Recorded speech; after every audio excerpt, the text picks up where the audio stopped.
So we have some important news on the current efforts to remove suppressors and short-barreled rifles from the NFA nationwide. A new lawsuit has been filed and will be in front of a judge that has struck down ATF Second Amendment violations in the past. So let's talk about what is now happening in this critical challenge.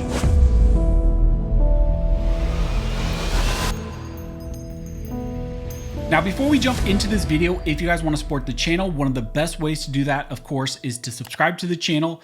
I know a lot of you guys watch these videos, but subscribing also helps the channel to grow. And then also double check to make sure YouTube is not unsubscribed you. They love to do that. And it'd be awesome to try to reach 900,000 subscribers before the end of the year. I also want to thank one of the main sponsors of this channel, which is First Form. You guys know that First Form is an amazing company. Their culture is unmatched and it bleeds into everything that they do. They are pro-freedom, pro-America, and they support the Second Amendment and what we talk about here on the channel. So if you want to support a great company and get great supplements to help you along your health journey, check them out using the links down below. And also, if you order something $100 or more, you can get free shipping on that order, and also they have a money back guarantee. So as I mentioned in the intro, in this video, we need to talk about what is currently happening right now in response to HR 1, the Big Beautiful Bill, and the change to the NFA tax from the $200 tax to $0 in that bill. Now, if you've been following the channel for a while, you will know that through HR 1, that passed, it was signed into law, and there was a reduction only of the NFA tax from $200 to $0. Unfortunately, rhinos in Congress were unwilling to press the issue to get the full versions of the Hearing Protection Act and the Short Act included in that bill, and ultimately they were also unwilling to remove the Senate parliamentarian who was responsible for striking out the full versions of the language that we wanted. So all we got was the reduction of the tax. Recently, also in response to that, we've seen that there have been Democrats like Senator Chris Murphy who introduced a proposed amendment to the military spending bill, which would increase the NFA tax requirement all the way to $4,709 per stamp. So Democrats have taken action in response to the $0 tax change, but also multiple toy organizations have launched lawsuits to remove all of the remaining restrictions on these NFA items. We've talked about how GOA, FRAC, Silencer Shop, Palmetto State Armory, Silencer Co., and 15 states have joined together to file a lawsuit in a Northern District of Texas case. And now another lawsuit has been filed also in the Northern District of Texas, and this case is called Jensen versus the ATF. In fact, one of the viewers here on the channel is the lead named plaintiff in this case. He reached out to me, and this is an important case, obviously, by individual plaintiffs, I believe some gun shops, and then also toy organizations. It was filed in the Northern District of Texas to remove all of these remaining NFA restrictions on suppressors and SBRs. And very importantly for this case, is this specific case has now been assigned to Judge Matthew Kaczmarek.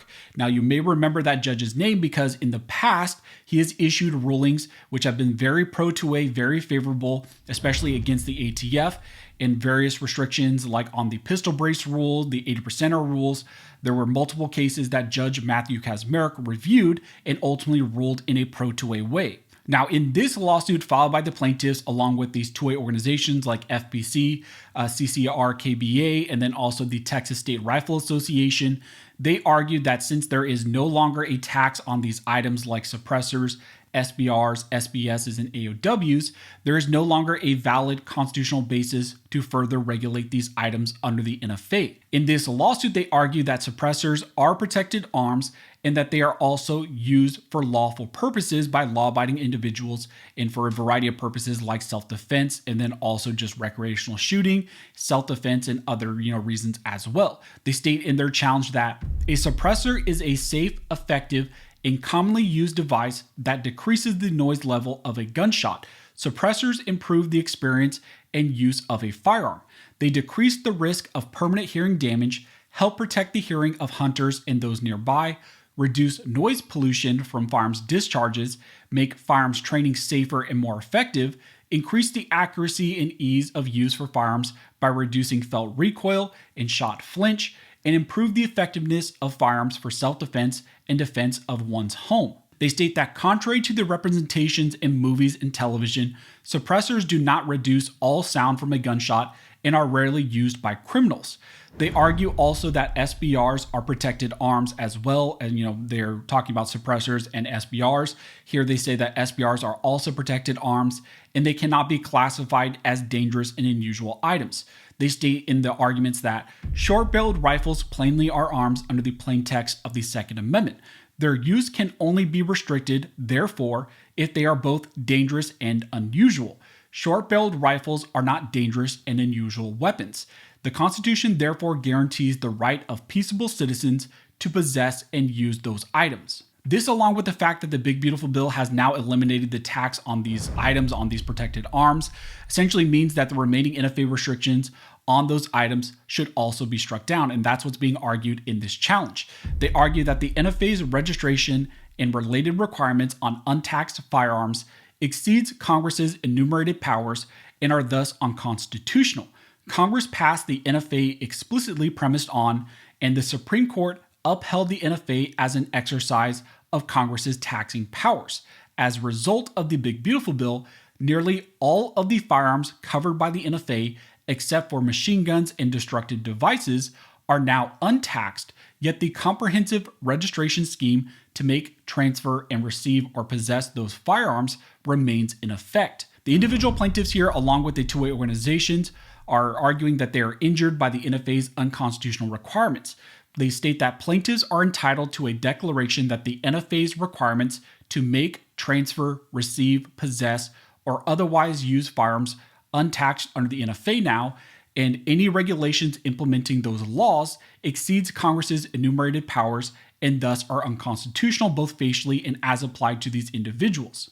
They state that the plaintiffs here are entitled to a permanent injunction against the defendants here, the ATF, their officers and agents, and they ask for an injunction, a permanent injunction, enjoining the implementation of the NFA going forward. In summary, what the plaintiffs ask for in this challenge is for the court to declare that the NFA's registration and transfer requirements are now unconstitutional. There is no congressional basis or no constitutional basis for registering or restricting these types of items, especially now that they're untaxed. So that is what this new lawsuit aims to do in response to the NFA tax changes that just passed in the Big Beautiful Bill. Now, why this is also very interesting, why this case here and this specific challenge is interesting to me, is because this case has now been assigned to Judge Matthew Kacsmaryk in the Northern District of Texas. Now, the Northern District of Texas currently sits under the Fifth Circuit Court of Appeals, which has been generally very good to the two-way movement, but also specifically this judge, Matthew Kacsmaryk, has been really good. He's had other lawsuits in front of him.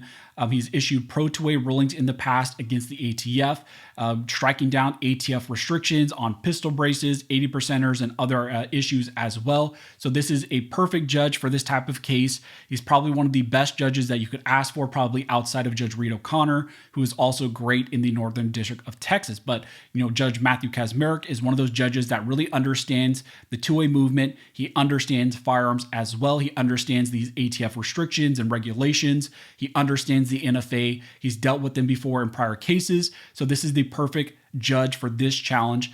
And this is one of the perfect cases to now challenge the NFA at large. So there are currently a lot of moving parts right now in the challenges against the NFA. Even more lawsuits have now been launched, and now even Democrats are trying to launch amendment bills to try to increase the NFA tax change.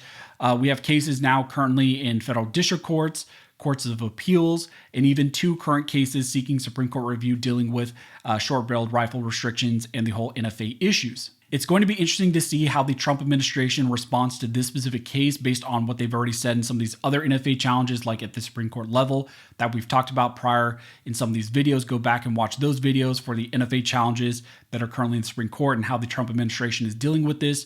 I suspect that they're going to say that the NFA operates as a constitutional, law, that even though there is now a $0 tax, they're still going to argue that they can still put restrictions on these items because they're dangerous and unusual items.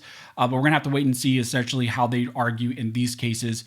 Maybe they'll shift their policy based on all the heat that they got recently, but that is what they've argued in the past, and I don't anticipate that they will change that unless there's enough pressure on the DOJ to do that. But this case, I will especially be keeping my eyes on because of the jurisdiction and the favorable draw of the judge here, Judge Matthew Kacsmaryk, who has issued very solid pro-2A rulings in the past. So as we get more information, as this case develops, I will let you guys know. If you like this video and you would like to support the channel, one of the best ways to do that, of course, is to subscribe to the channel. Also, you can check out my website, armedscholar.com. Over there, we have a lot for you guys that you can check out. But as always, thank you guys so much for all of your support. And never forget, this nation was built by armed scholars, and this nation will be maintained by armed scholars.